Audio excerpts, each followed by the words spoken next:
आमच्या सगळे आमच्या वतीने जे खासदार निवडून जाणार आहेत त्यांचा कोणता आग्रह असेल त्याचा एक ढाचा जाहीरनाम्याच्या स्वरूपात आपल्या सर्वांच्या समोर आणलेला आहे आणि या जाहीरनाम्याला आम्ही आज शपथनामा म्हणतोय. आमचे सर्व खासदार भारताच्या संसदेमध्ये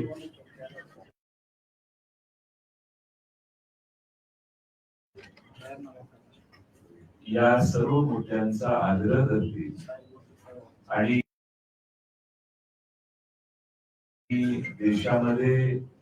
देशातल्या पददलितांना, महिलांना, कष्टकऱ्यांना, कामगारांना, लहान उद्योजकांना, व्यापाऱ्यांना आणि देशातल्या सगळ्यात मोठा घटक असणाऱ्या शेतकऱ्यांच्या प्रश्नावर आवाज उठवतील.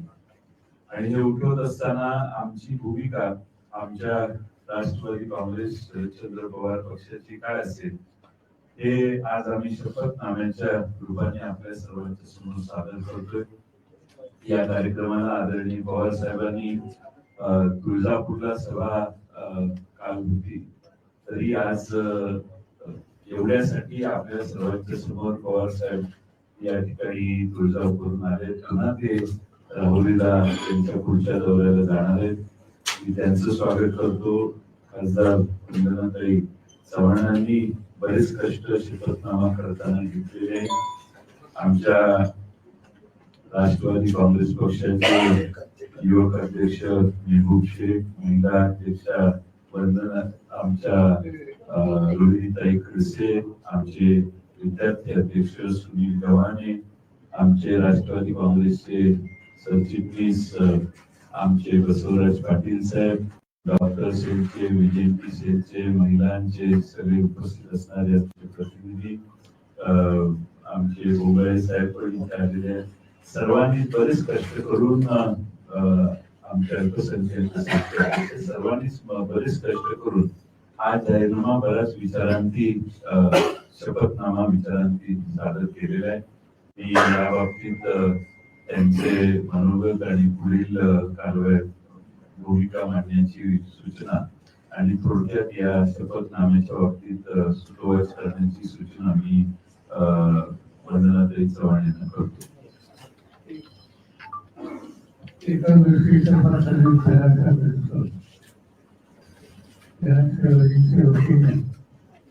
आणि वर्षांची जागा दिली आणि 10,000 रुपये तिथे वर्षाचं वर्षाला सुद्धा झालं सजवून झालं. असा प्रश्न करायची तेजस्वीसाठी जायची होता काही करून घेतात. तुम्ही हे कसं करणार, कसं अवघड होणार.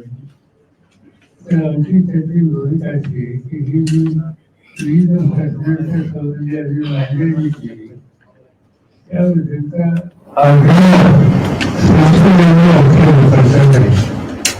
त्यामुळे आम्हाला असं दिसतंय की काँग्रेस पक्ष आणि अन्य जे पक्ष ज्यांच्याशी आम्ही आघाडीच्या रूपाने काम करतो त्या पक्षाला सुद्धा त्याचा उद्देश संबंधी त्यांनी गांभीर्याने घ्यावं, त्याचा अंमलबजावणीसाठी सरकारने करावं असा आमचा आग्रह आमच्या विविध पक्षांची सुद्धा असेल.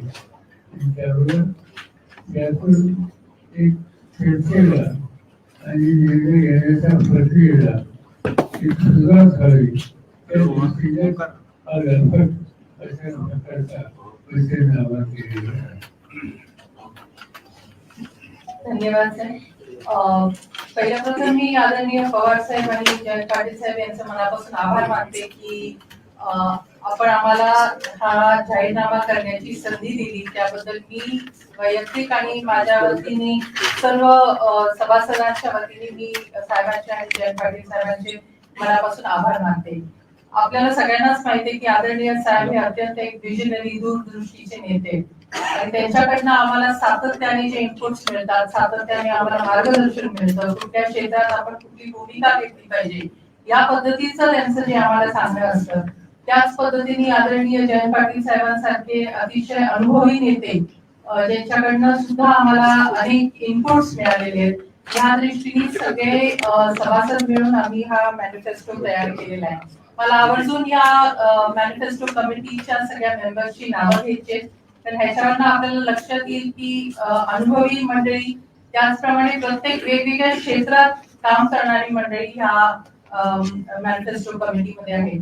आदरणीय माजी मंत्री राजेश टोपे साहेब, एमएलए सुनील भुसारा साहेब, ऍडव्होकेट जयदरावजी गायकवाड, ऍडव्होकेट निर्मला सामंत प्रभावळकर, बसवराज पाटीलजी, सुनील बोंबेजी, विद्याताई चव्हाण, राखीताई जाधव, क्लाइड कास्ट्रो, विकास लवांडेजी, नीरज महांकाळ, ऍडव्होकेट संजय काळबंदे, विवेक क्षीरसागरजी, डॉक्टर सुनील जगताप, सक्षणा सलगर, जावेद हबीबजी, प्रिया पाटील, ज्या LGBTQ कम्युनिटीच्या अध्यक्ष आहेत, त्याचप्रमाणे रवींद्र पवार साहेब, या सगळ्या मंडळींकडनं आम्हाला त्यांची तज्ञ इनपुट्स मिळालेले आहेत.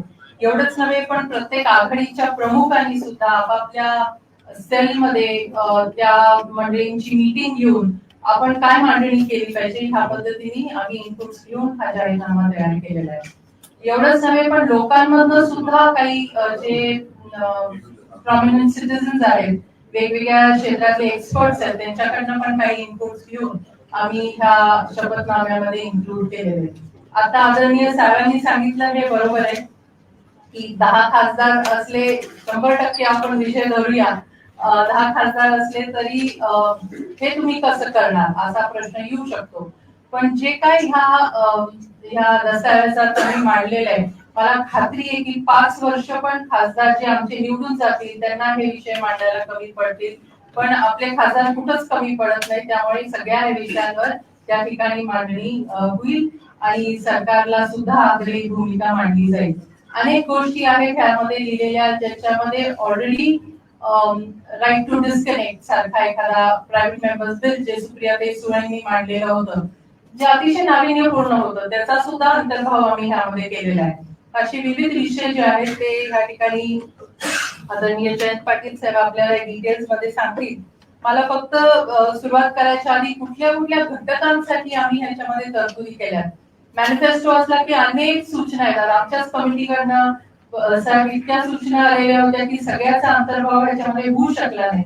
पण शेवटी मॅनिफेस्टो शॉर्ट अँड स्वीट पण असला पाहिजे, त्या दृष्टीने ह्याचं केलेलं आहे. अजूनही आम्ही ओपन आहोत की ह्या पुढच्या काळात देखील काही इनपुट्स आम्हाला आले तर निश्चितपणे आमचे खासदार आग्रही राहतील ही भूमिका आमची सगळ्यांची असणार आहे. घटक जे समाविष्ट ह्याच्यामध्ये केले ज्याचा उहापोह या ठिकाणी जयंत पाटील साहेब करतील, त्याच्यामध्ये युवकांसाठी काही तरतुदी आहेत. महिला आणि मुली मुद्दाम लिहिलंय, कारण युनायटेड नेशन्सच्या लेवलला नुसतं विमेन म्हणत आहेत, विमेन अँड गर्ल्स असं संबोधित केलं जातं. शेतकरी, कामगार, उपेक्षित घटक, सामाजिक न्यायाअंतर्गत ज्येष्ठ नागरिक, दिव्यांग, अल्पसंख्याक, LGBTQ कम्युनिटी, मायनॉरिटीज आणि पेन्शनर्स, आरोग्य, शिक्षण, क्रीडा, पायाभूत सुविधा जे इन्फ्रास्ट्रक्चर डेव्हलपमेंट खूप महत्वाचं आहे आताच्या काळात, त्याच्या संदर्भात काय दिशेने ह्या इन्फ्रास्ट्रक्चर डेव्हलपमेंट व्हावी त्याच्या संदर्भात पण आम्ही डिटेल नोट केलेली आहे. उद्योग क्षेत्र, तंत्रज्ञान, अर्थव्यवस्था आणि कर प्रणाली, जीएसटी जो गाजतोय विषय, नागरी विकास, शहरं आपली फार मोठ्या प्रमाणात वाढतात आणि ह्या शहरीकरणाला खऱ्या अर्थाने आपल्याला संबोधित करायचं असेल तर आपल्याला ठोस पावलं ह्या पुढच्या काळात उचलावी लागतील आणि अतिशय नाविन्यपूर्ण अशा आम्ही काही योजना या ठिकाणी मांडल्यात ज्याची अंमलबजावणी होणं अत्यंत गरजेचं आहे. हे सुद्धा विषय वारंवार राज्यसभेत असतील, लोकसभेत असतील, आम्ही एनसीपीचे खासदार त्या ठिकाणी मांडत आलेलो आहोत. पर्यावरण हे अत्यंत महत्वाचा एक विषय आहे. मध्यंतरीच एक सर्वे झाला, त्याच्यामध्ये युवकांनी असं म्हटलंय की जो पक्ष पर्यावरण आणि सस्टेनेबल डेव्हलपमेंट बद्दल बोलेल त्यांना आम्ही जास्तीत जास्त त्यांच्या मागे उभं राहू. या पद्धतीचा एक रिसर्च होता आणि त्यामुळे पर्यावरणाला सुद्धा आपण फार मोठं महत्व दिले, जास्त महत्व दिले आणि त्याच्याबद्दल तरतुदी केलेल्या आहेत. पर्यटन, कला आणि संस्कृती, पर्यटन हा इन्कम जनरेटिंग एक नवीन सोर्स असू शकतो, या दृष्टीने त्याच्याकडे बघण्याची गरज आहे. राष्ट्रीय सुरक्षा, देशांतर्गत सुरक्षा, परराष्ट्र धोरण आणि लोकशाहीच्या मूल्यांचं जतन, ह्या पद्धतीचे शीर्षक ह्या जाहीरनाम्यात आहेत. मी आदरणीय जयंत पाटील सरांना विनंती करते की त्यांनी याच्यावर वापर करावा. धन्यवाद. राष्ट्रवादी काँग्रेस शरदचंद्र पवार पक्षाच्या शपथनाम्यामध्ये गेल्या 10 वर्षात मतदारांची जी फसवणूक झालेली आहे, प्रचंड महागाई या देशात वाढलेली आहे, 45 वर्षात सगळ्यात जास्त बेरोजगारी आज या देशात आहे, शेतकऱ्यांची दुरावस्था झालेली आहे, कॉर्पोरेटसाठी पक्षपाती धोरणं अवलंबून इलेक्ट्रॉल बॉन्डच्या माध्यमातून स्वतःची प्रचंड देणग्या घेण्याचं आणि सरकारी यंत्रणांचा गैरवापर करण्याचे अनुभव आपण घेतले. नोटबंदी, खासगीकरण जे काँग्रेस पक्षाच्या पंडित जवाहरलाल नेहरूंच्या वेळेवर राहिलं, या सर्वच गोष्टींचं खासगीकरण करण्यावर या सरकारचा भर आहे. महिला या देशात सुरक्षित नाही, पर्यावरणाचा हानी करणारा विकास, कायद्याची मोडतोड करून करण्याचा जो प्रयत्न झालाय, त्या सगळ्यांच्यावर आम्ही आमची भूमिका मांडलेली आहे. त्याचबरोबर या शपथपत्रामध्ये आमच्या सर्व घटकांना समाजातल्या न्याय देण्याचा प्रयत्न आम्ही करू, ही भूमिका आम्ही मांडलेली आहे.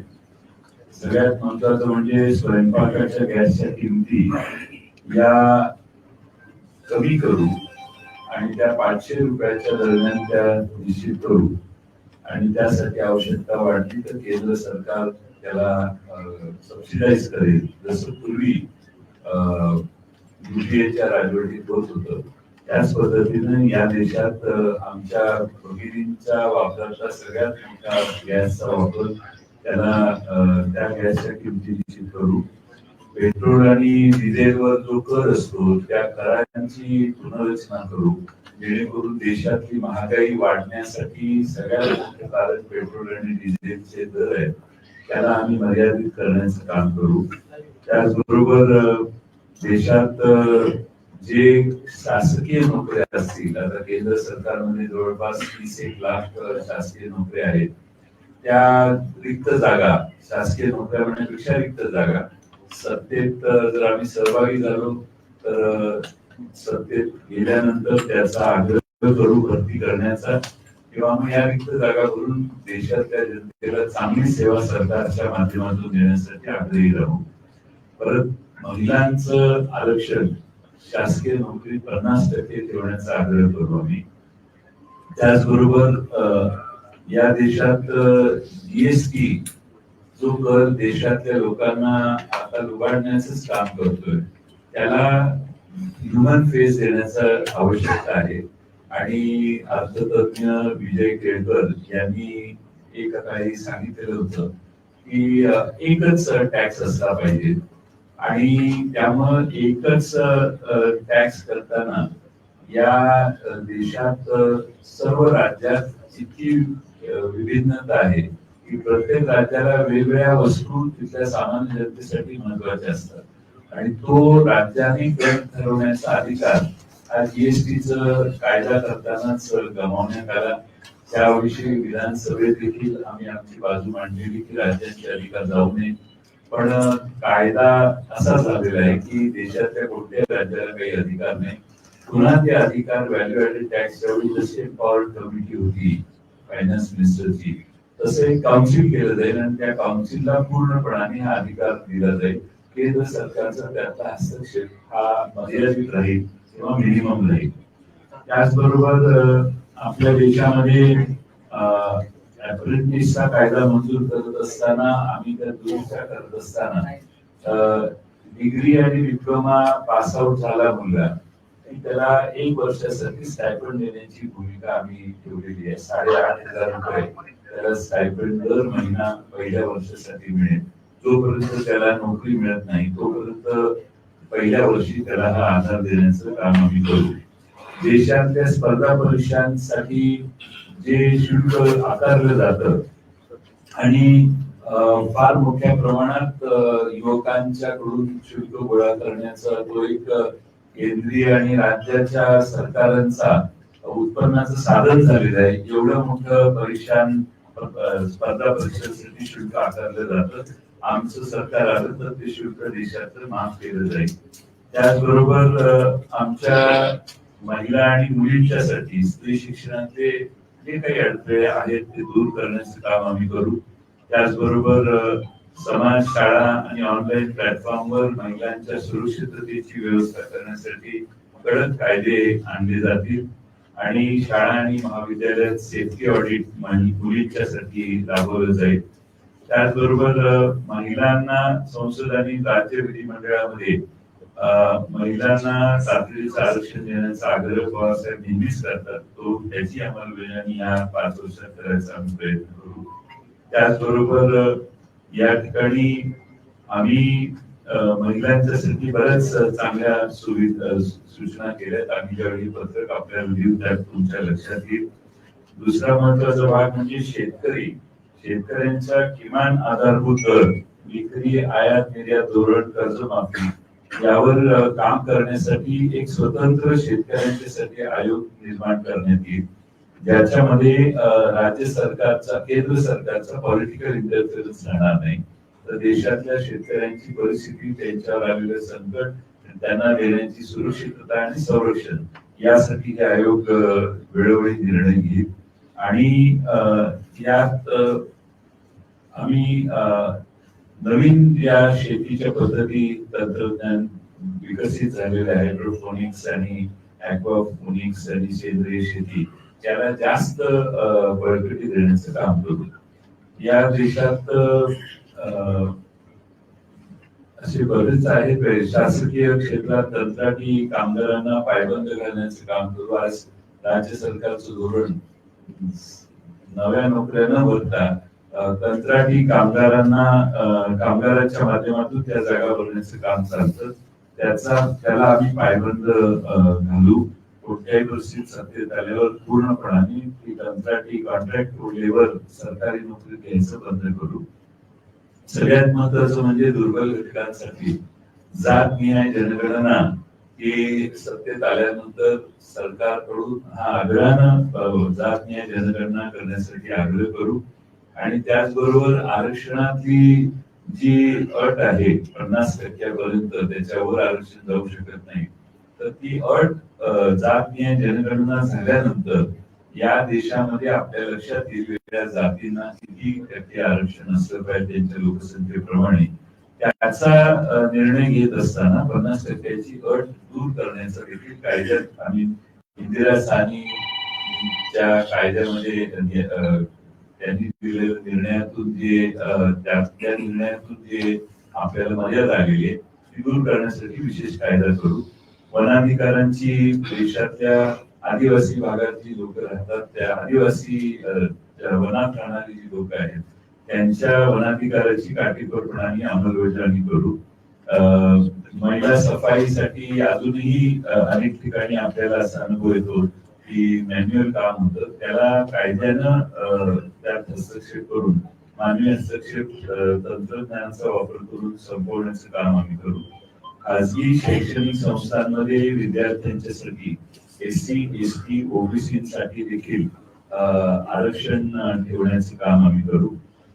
गरिबांना मोठ्या प्रमाणात लाभ व्हावा यासाठी रेशन कार्डासाठी पात्रतेच्या निकषात आम्ही सुधारणा करू, कारण अनेक गोरगरीब आजही त्या यादीतून बाहेर आहेत. ज्येष्ठ नागरिकांसाठी राष्ट्रीय स्तरावर आयोगाची निर्मिती करू. त्याचबरोबर अल्पसंख्याकांच्यासाठी सच्चर आयोगाच्या शिफारशी पूर्ण अंमलबजावणी होईल हे आम्ही बघू. मौलाना आझाद शिष्यवृत्ती पुन्हा सुरू करण्याचं काम आम्ही देशात करायचं काम करू. त्याचबरोबर या ठिकाणी आपण आरोग्यासाठी नुसतीच भाषणं होत होती, पण आम्ही यात निर्धार केलेला आहे की 2028-29 पर्यंत आरोग्यासाठी अर्थसंकल्पीय तरतूद 4% वाढवण्याचं काम करू. त्याचबरोबर जिल्हा आणि तालुका स्तरावर अतिशय उत्तम अशा सेवा आरोग्याच्या अगदी प्राथमिक आरोग्य केंद्रापर्यंत देऊन तिथली प्राथमिक आरोग्य केंद्र हे स्मार्ट PHC मध्ये त्याचं कन्व्हर्शन करू, असं काही जिल्ह्यामध्ये महाराष्ट्रात आपण केलेलं आहे. त्याचबरोबर शिक्षणाची अर्थसंकल्पीय तरतूद ही देखील 6% आम्ही वाढवू. अनेक वेगळ्या सुधारणा सूचना आम्ही त्यात केल्यात. मी ते सगळ्या तुमच्याकडे सादर करणार आहे. त्यात आम्ही निश्चितपणानं आपल्याला अधिक खुलासा त्यात होईल. जीएसटीच्या सुधारणेत एकच दर निश्चित करू, स्वतंत्र जीएसटी काउन्सिल करू आणि शेती आणि शैक्षणिक वस्तूंवर 0 जीएसटी आम्ही आणू. शेती आणि शैक्षणिक वस्तूंवर जीएसटी 0 असेल आमच्या राज्यात. आणि त्याचबरोबर आपण खासगीकरणाच्या धोरणाचा आढावा करू आणि ज्या पद्धतीने देशात त्या वेगाने खासगीकरणाचं सगळ्याच सेवा या खासगीकरणाचं काम चाललंय, त्यात आम्ही काही मर्यादा करू. पर्यावरणात नेट झिरो इमिशनची पातळी गाठण्याचा प्रयत्न करू. अग्निवीर स्कीम रद्द करू राष्ट्रीय सुरक्षेच्या संबंधात आणि सशस्त्र सेनांमधील महिलांची भूमिका आणखी विस्तारित करू. अग्निवीर स्कीम ही रद्द करणं आवश्यक आहे अशी देशातल्या तरुणांचा आग्रह आहे आणि ती भूमिका आमच्या पक्षाचाही तोच आग्रह असेल. सायबर सिक्युरिटी बद्दल काही मुद्दे आम्ही मांडले आहेत. परराष्ट्र धोरणात सीमेवर जी घुसखोरी झालेली आहे चीनची, अशा सर्व मुद्द्यांवर आमच्या पक्षाचे खासदार संसदेमध्ये आवाज उठवतील आणि लोकशाही मूल्यांचं रक्षण करण्यासाठी जे जे करावं लागेल, वन नेशन वन इलेक्शनच्या बाबतीत जो आजच आपण बघताय, इलेक्शन महाराष्ट्रात 5 स्टेजेस मध्ये आहे. 7 स्टेजेस इलेक्शनच्या करता येते. याचा अर्थ एका वेळी एक लोकसभेच इलेक्शन करणं या देशात मुश्किल आहे.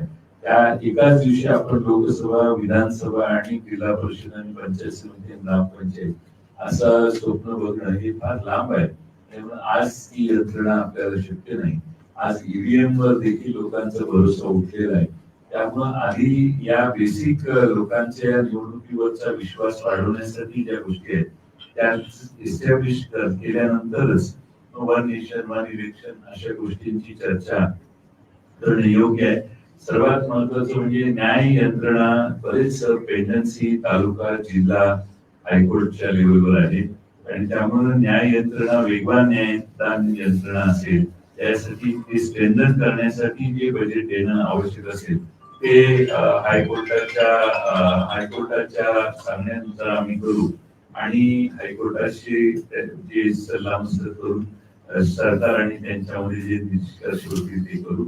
महालक्ष्मी योजना म्हणून एक प्रत्येक गरीब कुटुंबाला दरवर्षी महिलेला कुटुंबातील 1 लाख रुपयाचं अर्थसहाय्य आम्ही देऊ आणि कामगारांचं किमान वेतन हे आता इथून पुढे आम्ही निवडणुकीत सत्तेत आलो तर ते 400 रुपये प्रतिदिन असलं पाहिजे याची देखील व्यवस्था करू. अंगणवाडी कर्मचाऱ्यांची जी संख्या आहे ती वाढवू. त्याचबरोबर त्यांना देण्याचं केंद्रीय अनुदान देखील वाढवू आणि सार्वजनिक धान्य वितरण व्यवस्थेचा विस्तार करताना त्यात कडधान्य आणि खाद्यतेलाचा देखील समावेश करू. अशा वेगवेगळ्या सूचना, वेगवेगळ्या गोष्टी आम्ही राष्ट्रवादी काँग्रेस पक्ष शरदचंद्र पवार यांच्या शपथनाम्यात घातलेल्या आहेत. त्याची कॉपीज आम्ही तुम्हाला द्यायचं काम करू. वाचल्यावर वाचायचे आणि त्याचा प्रश्न ऐकलं त्याच्यावर ते प्रश्न अरे प्रकाशन तर उद्या ओमकार नाही, हे 2 मिनिटं हे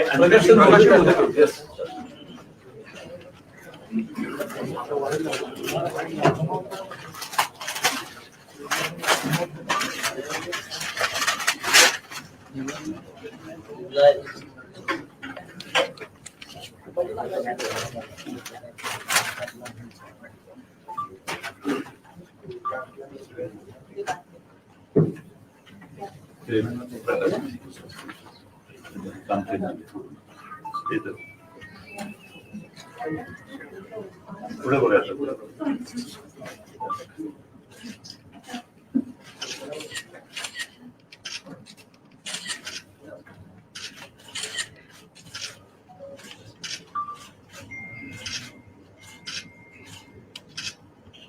ओके, त्याची इंग्रजी कॉपी पण आज अपलोड होईल वेबसाईट.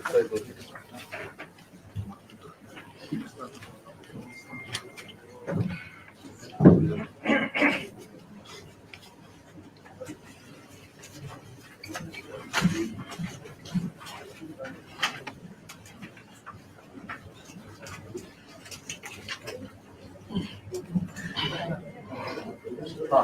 तुम्ही शेतीला हमी भाव आणि शेतकरी आयोग असा याच्यामध्ये उल्लेख केला. त्याचं वाक्य होतं की केंद्राचा पॉलिटिकल इंटरफेरन्स याच्यामधला कमी होईल. दोन मुद्दे महत्वाचे आहेत. एक म्हणजे केंद्राकडून जलसंधारणापासून नळ जोडणीपर्यंत बऱ्यापैकी निधी येतो आपल्या राज्याला. म्हणजे पवारसाहेब स्वतः कृषी मंत्री राहिले, त्यामुळे केंद्रातून बऱ्यापैकी निधी येतोच येतो. पॉलिटिकल इंटरफेरन्स हे नक्की तुम्ही कसं एलॅबोरेट करा, एक्झॅक्टली काय इश्यू आहे आणि तो इंटरफेरन्स आहे म्हणून मग त्यामुळे गोष्टी सगळ्या अडतायत किंवा मार्गी लागत नाही. पॉलिटिकल इंटरव्हेन्शन मध्ये कांद्याची निर्यात अचानकपणाने केंद्र सरकारने बंद केली. त्यामुळे त्याचा परिणाम असा झाला की कांदे थ्रोअवे प्राइसला कवडी मोलाने शेतकऱ्यांना विकावे लागले. त्याचबरोबर ज्यावेळी देशामध्ये चांगल्या पद्धतीनं सोयाबीनचं उत्पादन होतं किंवा सोयाबीन मर्यादित असतं, त्यावेळी मग ते त्यासाठी सोयाबीनचं तेल आयात करणे, निर्यात करणे अशा ज्या गोष्टी आहेत त्या पूर्णपणाने शेतकऱ्याला सुरक्षित ठेवून, शेवटी शेतकरी धरला तर देश धरणार आहे. शेतकऱ्याला तोटा होणार नाही, शेतकरी नफ्यात तोट्यात जाणार नाही याची काळजी घेण्याचं काम हे आयोग करतो. इंडिपेंडेंट असतो आयोग म्हणजे तो इंडिपेंडेंट. लोन वेव्हर्सच्या साठी देखील काही एकदम एक्स्ट्रीम स्टेजेस तयार झाल्या, कंटिन्युअस दुष्काळ पडला, काही लोकांना संकट प्रचंड येतात आणि देशात आत्महत्येचं प्रमाण वाढतं. तर त्यावेळी अशा सिच्युएशनचा विचार करणं, त्याच्यासाठी पॉलिटिकली निर्णय होण्यापेक्षा आयोग त्याच्यात एक्झामिन करून वेगवेगळ्या भागातल्या रिजनल जे क्रायसिस आहेत त्याचा अभ्यास करून निर्णय घ्यायचा. लोन वेव्हरचा मुद्दा मला साहेबांना ऍक्च्युली विचारायचं की तुम्ही कृषी मंत्री असताना सगळ्यात मोठी म्हणजे युपीए गव्हर्नमेंटने कर्जमाफी केलेली होती असं हे दिसतंय. पण आता या सगळ्यावरून हा कर्जमाफी किंवा हमी भाव हा शेतकऱ्यांच्या आत्महत्या टॅकल करण्याचा सस्टेनेबल मॉडेल आहे का असं तुम्हाला वाटतं का? कारण त्यानंतर सुद्धा सरकार जरी बदलली असली तरी आत्महत्यांचं प्रमाण कमी झालेलं नाही, हा एक मुद्दा. आणि दुसरा मुद्दा, अमित शहा काल आले त्यावेळी ते पण हे या सगळ्याबद्दल म्हणतात की मग विदर्भातल्या शेतकऱ्यांनी ज्यांनी आत्महत्या केल्या त्यांची माफी पवारांनी मागितली पाहिजे.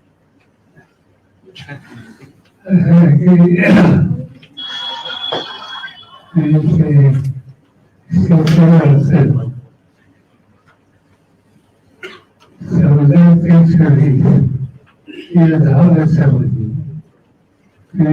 सभासदी केली तर ह्या शेती संबंधीचे प्रश्न वाढले.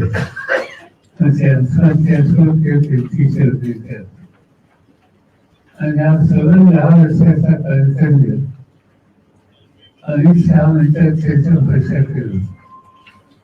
तर या 10 वर्षामध्ये त्यांनी काय केलं ते अजून सांगण्याची आवश्यकता आहे. 10 वर्षाच्या पूर्वी, 20 वर्षाच्या पूर्वी, 40 वर्षाच्या पूर्वी तुम्ही काय केलं याचं प्रतिकरण मागण्याची त्याचा अधिकार नाहीये. आणि त्यामुळे ज्याला शेतीबद्दलचं मर्यादित ज्ञान आहे त्यांच्या प्रश्नांच्या संबंधी फार आपण घालवणे फार महत्व त्याला देऊ. मला एक बोलायचं याच्यावर, 2 मिनिटं. त्यांनी अमरावतीला काल भाषण केलं. त्यांच्या माहितीसाठी पवार साहेब 2001 ते 2013 अमरावती जिल्ह्यात दरवर्षी आत्महत्येचं प्रमाण 168 होतं. आता 14 ते 22 या कालखंडात दरवर्षी आत्महत्येचं अमरावती जिल्ह्याचं प्रमाण 353 आहे. म्हणजे 168 पहिल्या 1 ते 13 होतं. 14 सालापासून 22 सालापर्यंत अमित शहा, नरेंद्र मोदी यांच्या कालखंडात हे रेट वाढला आत्महत्येचा, 353 झाला. अकोल्यात 109 होतं ते 171 झालं. यवतमाळमध्ये देखील ही परिस्थिती 214 होती ती 324 प्रमाण वाढलं. बुलढाण्यात 117 ते 289 आत्महत्येचं दरवर्षीचं प्रमाण झालं. वाशिम मध्ये 81 ते 101 झालं. याला अमित शहांच्याकडे काय उत्तर आहे? शरद पवार साहेबांनी आत्महत्या ज्यावेळी व्हायला लागल्या त्यावेळी मनमोहन सिंगांना यवतमाळमध्ये आणलं, तिथं परिषद घेतली आणि त्यांनी त्या 5 जिल्हा जिथे आत्महत्येचं प्रमाण जास्त आहे, दुष्काळी त्यावेळी 4 साली दुष्काळ प्रचंड होता, त्यावेळी त्याचं उपाययोजना उडवण्याचं काम केलं.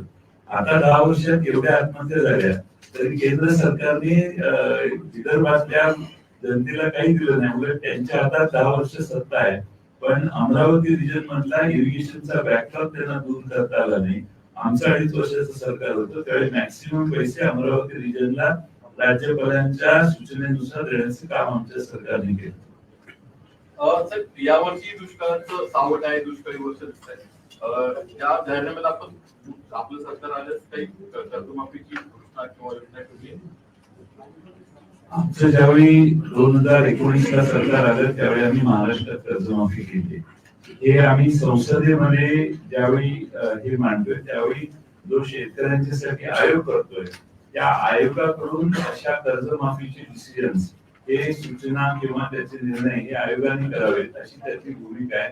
त्या पद्धतीने आम्ही आयोगाचं गठन करणार आहोत. पवार सर, अजित पवार गटाच्या जाहीरनाम्यामध्ये यशवंतराव चव्हाणांना भारतरत्न मिळवून देण्यासाठी आम्ही प्रयत्न करू असा उल्लेख करण्यात आलेला आहे. तुम्ही सुद्धा तोच वारसा पुढे घेऊन जात आहेत, त्या याच्यामध्ये उल्लेख दिसत नाही.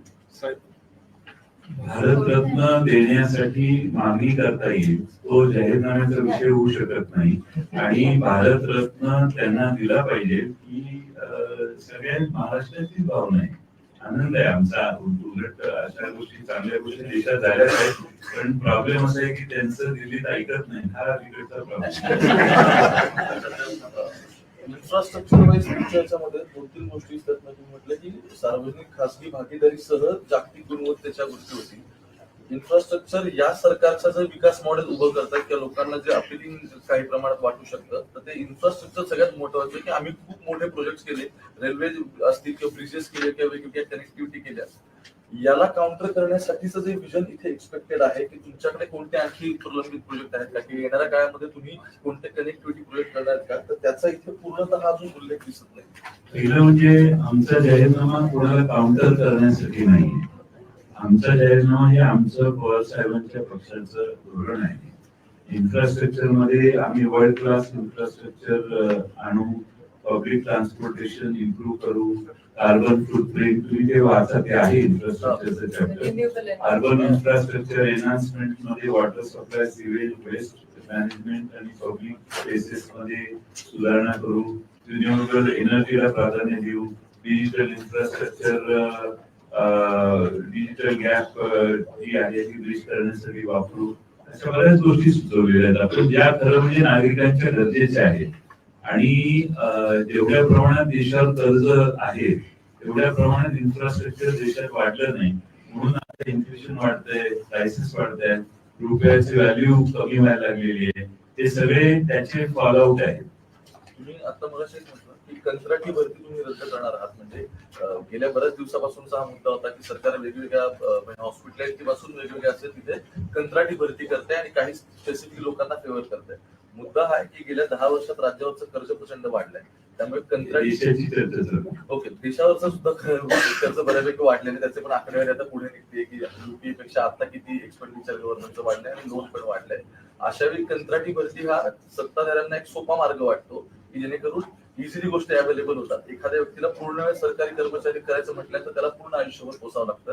तर मग एकीकडे अर्थव्यवस्था मॅनेज करणं आणि दुसरीकडे कंत्राटी भरती रद्द करणं, या 2 गोष्टींचा विचार नक्की तुम्ही कसं काढू शकता?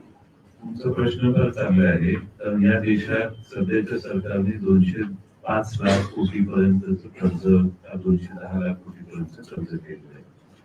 इंटरनॅशनल मॉनिटरी फंडाने देखील ऍडवाइस केले आता कर्ज वाढवण्याचं जरा कमी करा, नाही तर श्रीलंकेसारखी तुमची परिस्थिती होईल. आता प्रश्न असा आहे की मला असं वाटतं की भारतीय जनता पक्ष जर सत्तेत आला तर हे 18% तर जीएसटी आणखीन वाढवण्याची देखील शक्यता आहे, कारण त्यांना कर्ज फेडायचं. या देशामध्ये सगळ्यात मोठं हिच असं आहे की सर्वधर्म समावेशक हे जर आमचा फेस या देशात आम्ही टिकवू शकलो तर या देशात गुंतवणूक वाढेल, गुंतवणूक वाढली तर रोजगार वाढेल, रोजगार वाढला तर विशेष सायकल मधून देश बाहेर येऊ शकेल आणि हे जे अर्थव्यवस्थेचं जे चक्र आहे ते आम्ही ब्रेक करू शकू. याच्यासाठी सगळ्यात जास्त म्हणजे इन्व्हेस्टमेंट आली पाहिजे. ज्या देशात विशेषतः अफगाणिस्तान, पाकिस्तान, इराण, इराक इथं कोणी गुंतवणुकीला जातं का? कारण ते एका बाजूला कललेले देश आहेत. पण या देशात सर्व धर्म समावेशकता ही या देशात पुरोगामी विचाराने टिकून ठेवली म्हणून आजपर्यंत गुंतवणूक येत होती. आता गुंतवणुकीचं प्रमाण कमी व्हायला लागले, ते वाढवलं आम्ही. तर मला वाटतं या सगळ्यांवर उपाय उडतो. पाटील पवार साहेबांना प्रश्न आहे, काँग्रेसच्या जाहीरनाम्याचा विषय आहे. पंतप्रधान मोदींनी राजस्थानमध्ये टीका केली, मुसलमानांना संपत्ती देणार, मंगळसूत्राचा विषय असेल. काँग्रेसनं निवडणूक आयोगाकडे तक्रार केलेली, 11,000 तक्रारी निवडणूक आयोगाकडे मोदींच्या भाषणाविषयी झालेल्या आहेत. आपण याकडे कसं पाहता आणि जो खोटा प्रचार मोदींकडनं भाजपकडनं काँग्रेसच्या जाहीरनाम्यावर होतोय, काँग्रेस कमी पडते का त्याचा? असं आहे प्रधानमंत्री लोकांची अपेक्षा असते की प्रधानमंत्री हा दुसऱ्या भाषेचा धर्माचा भाषेचा असू शकत नाही, संपूर्ण भारतीय असतात. आणि अलीकडे त्यांनी जे काही भाषण केलं आणि समाजाच्या अल्पसंख्याकांच्या बाबतीत एक वेगळी भूमिका मांडण्याचा प्रयत्न केला. मला त्यांचं ते भाषण वाचल्यानंतर धक्का बसला की प्रधानमंत्री असं कसं बोलू शकतो? प्रधानमंत्री हा देशाचा आहे का एका विशिष्ट वर्गाचा आहे? आणि एकंदरीत त्यांचा या समाजाचा दृष्टिकोन हा स्वीकार करण्यात आहे. म्हणून या निवडणुकीमध्ये आम्ही लोकांच्या समोर हा जो त्यांचा अँगल आहे हा देशाच्या ऐक्याला धक्का देणारा आहे, त्याला विरोध केला पाहिजे आणि त्या समाजाची जागृती सामाजिक केली पाहिजे ही आमची भूमिका राहणार आहे. आंतरराष्ट्रीय पातळीवर याचा परिणाम होतोय गुंतवणूक किंवा उद्योजक किंवा देशाची प्रतिमा? आंतरराष्ट्रीय पातळीवर आता त्यांनी काही क्षेत्र केलं म्हणजे अमेरिकेपासून अनेक देशांनी त्या समाजाची वेगळी आणि तीव्रता वाढली. म्हणजे आपल्या अंतर्गत कशाला सुद्धा जगाला हस्तक्षेप करण्याच्या समाजाची संधी प्रधानमंत्र्यांच्या एका भाषणानं झाली. सवाल है एक कांग्रेस के रिगार्डिंग सवाल है कि इलेक्टोरल बॉन्ड का मुद्दा इलेक्शन में काफी हर जगह दिख रहा है कि electoral bond it could be largest corruption in India अभी तक का कह सकते हैं. ऐसे सब चर्चा चालू है. जब राहुल गांधी सोलापुर में आते हैं तो बोल रहे हैं कि जब जैसे सड़क पे गुंडे फिरौती मांगते एक दूसरे से, उसी तरह का इस सरकार का क्या स्कैम दिख रहा है. तो आप इसको किस तरह से देखकर आपकी राय क्या? सारी गोष्ट आहे की याच्यामध्ये जे बॉन्डच्या समाजी सगळ्यांचा समाज असा आहे की या देशाची सगळ्यात मोठा भ्रष्टाचार याच्या समाजाचं उदाहरण द्यायचं असेल त्यावर इलेक्ट्रॉनिक बॉन्डच्या समाजाचं आहे. आणि त्यामुळे त्याच्यामध्ये राहुल गांधी काय बोलले किंवा आणखी तुम्ही काय बोललं ह्याच्या भाषे तुम्ही ठीक नाही, पण या फॅसल्याचं कारण ही सगळ्यांनी लक्षात घेण्याची गरज आहे. राज्यपालाची नियुक्ती मुख्यमंत्र्यांची सजेशन व्हावी अशी तुम्ही पद्धत आणणार आहे. हे माजी राज्यपाल जे होते कोश्यारीच्या कारभारच्या पार्श्वभूमीवर असं आणणार आहे की कारण काय आहे? कारण असं की अनेक राज्यामध्ये शेवटी राज्याचा कारभार राज्याच्या जनतेला वेगवेगळ्या लोकांच्या विचारानं चालतो. प्रशासन त्या प्रशासनाचं सगळं त्यांनी जे काही कमिशन केल्या त्यावर आधारित असण्याची आवश्यकता लोकांच्या दृष्टीने आहे. आज काही ठिकाणी असं आहे की गव्हर्नर त्याचा अर्थ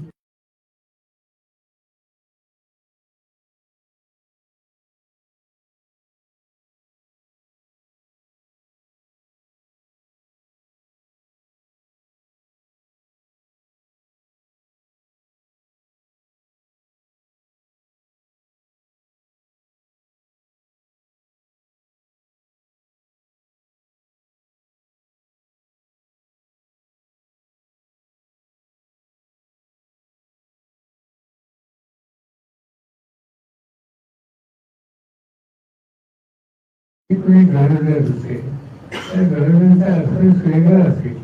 एखाद्या भाषणात काही त्यांना वेगळं होत असेल तर मुख्यमंत्री आणि गव्हर्नर दोघे एकच गोष्ट निर्णय घेतले. निवडणुका ज्या करायच्या असतील त्या निवडणुका सुद्धा दोन्ही एकत्र बसून करत असत. आज मुख्यमंत्री आणि मंत्रिमंडळ यांचा अधिकारच नाही, आम्हीच अधिकारावरतीच आहोत असा अर्थ राज्यामध्ये काही राज्यात घेतला जातो आणि त्याचे परिणाम त्या राज्याच्या प्रशासनाला होतं. उदाहरणार्थ पश्चिम बंगाल चुकीची नको आणि वरून इथे सुसंवाद ठेवून काम करणं हे अधिक गरजेचं आहे. साहेब, पहिल्या टप्प्यातलं मतदान झालेलं आहे, दुसऱ्या टप्प्यातलं उद्या होईल. काय तुमच्याकडे रिपोर्ट्स आहेत आणि रिपोर्ट्स भाजपला निगेटिव्ह आहेत म्हणून मोदी पंतप्रधानांपासून सगळे भाजपचे ते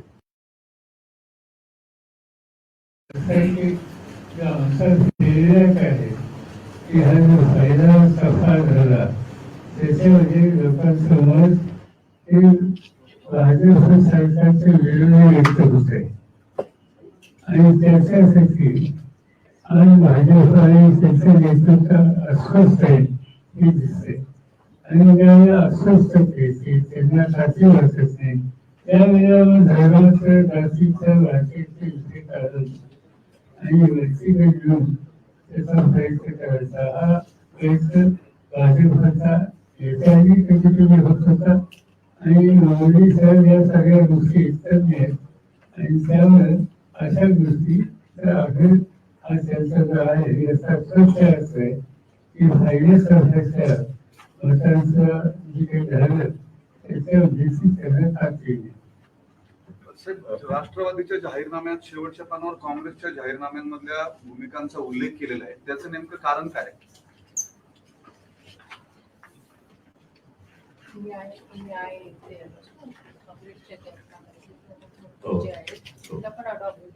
आम्ही काँग्रेसच्या जाहीरनाम्यातले काही 5 न्यायचे मुद्दे आहेत ते आम्ही पण अडॉप्ट केले म्हणून त्याचा उल्लेख आहे. या बरोबरच एक राष्ट्रवादी काँग्रेस शरदचंद्र पवार या पक्षाचं एक गीत आम्ही नवीन तयार केलेलं आहे ते आपण सर्वांच्या समोर रिलीज करायचंय. तर ते आपल्या सर्वांना आपण सर्वांनी पाहू. लाईट बंद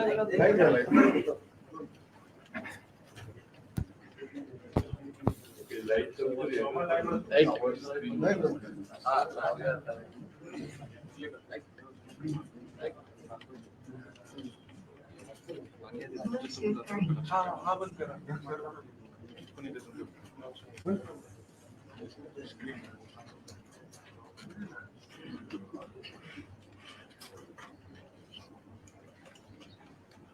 Bluetooth connected.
आणि याच्यात खरंच त्यांची अवहेलना प्रचंड झाली.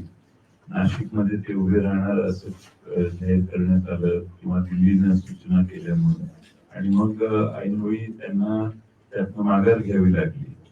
आणि याबद्दल पवार साहेबांच्या वर त्यांनी अनेक वर्ष काम केले आणि त्यामुळे आम्हाला त्याचं केलं. साहेब एकनाथ खडसेंचं काय स्टेटस आहे सध्या? कारण एकनाथ खडसेंचं काय सध्या स्टेटस आहे? कारण भाजपमध्ये अजून सुद्धा प्रवेश झालेला नाही. म्हणजे काय आपल्याकडे आहे तिकडे? त्यांनी त्यांची तिकडे जाण्याची इच्छा प्रकट केलेली आहे. इकडं ते गेलेले आहेत असं आम्ही समजतो, पण प्रवेश झालेला नाही कुठंच. काय तर आता त्यांचा प्रश्न आमचा. आपल्याकडे नाहीये. आमच्याकडून ते गेलेले आहेत. राजीनामा दिल्यानंतर त्यांनी आमच्याकडे राजीनामा दिलेला आहे आणि आमच्याकडून ते तिकडे गेलेले आहेत. त्यांनी इच्छा प्रकट जाहीर केलेली आहे आणि त्यांचा यथावकाश त्यांचे भारतीय जनता पक्षाचं टाइम टेबल असेल. गाणं तर लॉन्च झालं, म्हणजे पवार साहेब तर ऑब्व्हियसली ते सेंटरमध्ये असतानाच काय हरकत नाही. पण तुमच्यापेक्षा किंवा रोहितांपेक्षा संजय राऊत जवळपास 3 वेळा त्या सगळ्यामध्ये दिसले. तर याचा अर्थ असा घ्यायचा की हा पक्ष सर्व महाराष्ट्रातल्या पक्षांना हवा हवाचा आणि आपुलकीचा आणि जिव्हाळ्याचा प्रत्येक गोष्टीकडे सकारात्मक पाहिलं पाहिजे. आणि संजय राऊत अतिशय उत्तमपणाने महाविकास आघाडीचं आज वेगळ्या ठिकाणी जाऊन बाजू मांडतायत. त्यामुळे सर, अजित पवार माध्यमांना मुलाखती देताना असं म्हणतात की यापूर्वी भाजप सोबत जाण्याचा 3 वेळा प्रयत्न झाला 2014 पासून, मात्र त्यावेळेस पवार साहेब सोबत आलेले नव्हते. त्यांनी केली तर ती स्ट्रॅटेजी असते आणि आम्ही केली तर ती गद्दारी कशी होऊ शकते? असं आहे की पवार साहेबांना माझ्या माझं नॉलेज आहे, काही लोक सतत सांगत होते 5-6 वर्ष की या देशात भारतीय जनता पक्षाचा पराभव होणं अवघड आहे, तेच सत्तेत येणार आहे, त्यामुळे आपण तिकडं जाणं हे आवश्यक आहे. आणि त्यांची वेगळी खासगीतली काही कारणं होती ज्याच्यावर मी बोलू इच्छित. त्यामुळे हा सतत त्यांचा प्रयत्न होता. पवार साहेबच ठाम राहिले आणि प्रत्येक वेळीला आता शेवटी जवळचे सहकारी सतत अशी भूमिका 2-4 जण मांडत असतील तर प्रत्येक वेळेला बऱ्याच सहकार्यांना बोलवून त्यांनी तिकडे जाणं कसं योग्य नाही हे सहकार्यांनी सांगितलं की तिकडे आपल्याला जायचं नाही. आणि मग असे निर्णय निरस्त नकार दिलेले आहेत. पवार साहेबांनी कधीच हा निर्णय घेतला नाही. पवार साहेब नेहमीच शाहू फुले आंबेडकर या विचाराची कटिबद्धता ठेवली. त्यांनी 2 इन्सिडेंट सांगितले ज्याच्यामध्ये पवार साहेबांनीच थेट अमित शहाशी संपर्क करायला सांगितलेला होता, कम्युनिकेशन करायला सांगितलेलं होतं. मात्र ते दिल्लीला न जाता फोनवरून करावं आणि त्या कम्युनिकेशनचा तुम्ही प्रफुल्ल पटेल आणि अजित पवार पार्ट होते असं ते स्पेसिफिक मुलाखतीमध्ये म्हटले. मात्र दिल्लीला जाऊ नये असं वरिष्ठांनी सांगितल्यामुळे ते त्यावेळेस टळलं. एक तर तिकडे गेलेल्यासाठी किती वेळा कारण द्यावी लागतात त्यातूनच मनस्थिती लक्षात येत असेल. माझी त्याला तक्रार नाही, पण पवार साहेबांनी मला हे सांगितलेलं होतं की या दोघांनी कोणाशी तरी चर्चा करून वेगळी भूमिका घेण्यापेक्षा तुम्ही त्यांच्यावर राहावा. मी त्यांच्यावर असताना त्या चर्चा ज्या झाल्या त्यावेळी मी पवार साहेबांची भूमिका मांडत होतो नेहमी, आणि त्यामुळे तिकडे जाण्यासाठी संमती पवार साहेबांनी कधीच दिलेली नव्हती. आणि आज परिस्थिती तशी असते तर एवढ्या मोठ्या वेगळ्या गोष्टी करणाऱ्या लोकांच्यावर लढाई करण्याची काही गरज नव्हती. पण पवार साहेबांनी ठामपणाने स्वाभिमान जपण्याचं काम केलं आणि ठामपणा दाखवला. मुठभर मावळे देखील निष्ठेचे त्यांच्यावर राहिले आणि